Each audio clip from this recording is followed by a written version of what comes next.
नमस्ते, आपके साथ मैं हूं जयप्रकाश शर्मा। 7 बज चुके हैं। 7 बजने के साथ ही हम खबर उत्तर प्रदेश लेकर हाजिर हो चुके हैं, यानी आपको उत्तर प्रदेश की तमाम खबरों से रूबरू कराएंगे। लेकिन सबसे पहले बात करेंगे महाजनसंपर्क अभियान को धार। यूपी में बीजेपी का जनसंपर्क अभियान कई जिलों में उम्मीदों पर खरा नहीं उतरा है।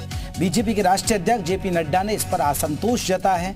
ऐसे में बीजेपी आलाकमान ने महासंपर्क अभियान जारी रखने और खराब प्रदर्शन करने वाले नेताओं को नया टास्क सौंपा है। अब उन्हें पिछड़े जिलों में महासंपर्क अभियान की सफलता सुनिश्चित करनी होगी और इसके लिए एक बार फिर से उन्हें जनता को संगठित करने का प्रयास करना होगा। इस तरह महासंपर्क अभियान को 15 जुलाई तक बढ़ा दिया गया है।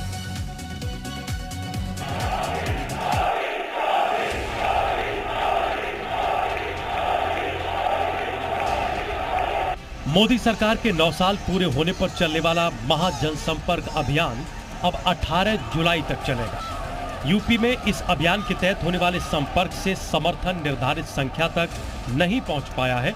हर लोकसभा में 1000 प्रभावशाली लोगों से संपर्क का जो टारगेट सांसदों को दिया गया था वो अचीव नहीं हो पाया है।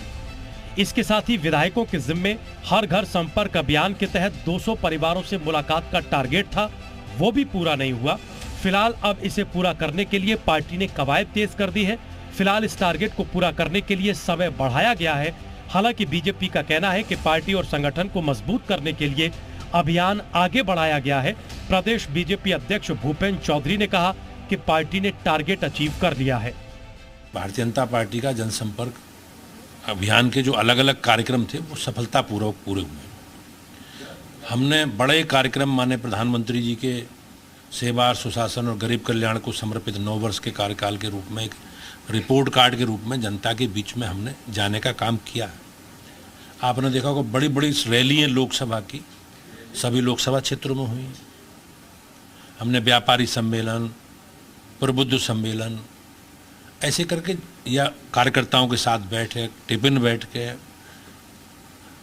ऐसे ही हम लोगों ने विकास तीर्थ का अवलोकन, मतलब इससे और बाद में घर घर संपर्क और विशिष्ट लोगों से संपर्क के जो कार्यक्रम थे हमने सफलतापूर्वक किए हैं। दावा किया जा रहा है कि कई सांसद और केंद्रीय मंत्रियों ने अपने क्षेत्र में महासंपर्क अभियान चलाने में या तो रुचि नहीं दिखाई या फिर कार्यकर्ताओं ने उनका साथ छोड़ दिया। आपको बता दें कि महाजनसंपर्क अभियान के दौरान हुए आयोजनों को लेकर पार्टी के स्तर पर समीक्षा हुई। इसमें कई जिलों में प्रदर्शन को खराब की श्रेणी में रखा गया।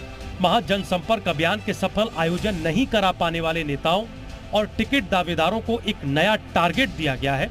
वे अगर 15 जुलाई तक लोगों की बड़ी संख्या को जुटाकर कार्यक्रम को पूरा कराने में सफल होते हैं तो ही उनकी दावेदारी पर विचार होगा, नहीं तो उनका पत्ता कट सकता है। वहीं केंद्रीय नेतृत्व के सख्त रुख के बाद पार्टी की ओर से भी तैयारियों को पुख्ता बनाया जा रहा है। यूपी बीजेपी की ओर से आज संगठन की बैठक बुलाई गई। सभी जिला प्रभारियों की लखनऊ में बैठक हुई। माना जा रहा है कि इसमें आगे की रणनीति पर विचार किया गया। ब्यूरो रिपोर्ट, जी मीडिया। अब इस खबर के आपको कुछ अहम बिंदु हम बताने जा रहे हैं। क्यों महाजनसंपर्क अभियान को धार दिया जा रहा है? लोकसभा चुनाव 2024 करीब है। केंद्र में दोबारा बीजेपी सरकार के लिए यूपी की 80 सीटों पर फोकस ज्यादा है। मोदी सरकार ये जानती है, इसीलिए 10 फ्लैगशिप परियोजनाओं के जरिए सरकार सीधे जनता के बीच जा रही है। चूंकि 2019 के लोकसभा चुनाव में बीजेपी के हिस्से में 62 सीटें थी, इसलिए करीब 70 सीटों को भगवा करने की प्लानिंग के साथ बीजेपी काम कर रही है। आपको उन योजनाओं के बारे में हम बताते हैं। 10 काम का 2024 में मिलेगा इनाम, ये एक सबसे बड़ी बात है। प्रधानमंत्री आवास योजना, 35 लाख से ज्यादा लोगों को मकान मिले, ये आपको योजना बतानी है। स्वच्छ भारत मिशन, आपको बता दें 2 करोड़ से भी ज्यादा लोगों को उनके घरों में शौचालय दिए गए। इसके अलावा प्रधानमंत्री जनधन योजना, खाते खोले गए और कोरोना काल में रुपए भी भेजे गए। इसके अलावा प्रधानमंत्री सौभाग्य योजना, मुफ्त बिजली का कनेक्शन, फायदा लोगों को मिला है। इसके अलावा गन्ना मूल्य भुगतान योजना, जिसमें आपको बता दें कि 2 करोड़ 18 लाख से किसानों की मदद के लिए चीनी मिलों को दी गई। वहीं नई जान प्रधानमंत्री किसान निधि योजना के प्रधानमंत्री किसान निधि योजना साल में 6000 किसानों को देकर उनका उत्पादन तिलहन जोड़ा गया है। तिलहन उत्पादन योजना 4 साल में आपको बता दें 26 लाख से भी ज्यादा किसानों को फायदा हुआ है। डीबीटी से भुगतान की योजना, सबसे प्रभावी तरीके से यूपी में लागू की गई है।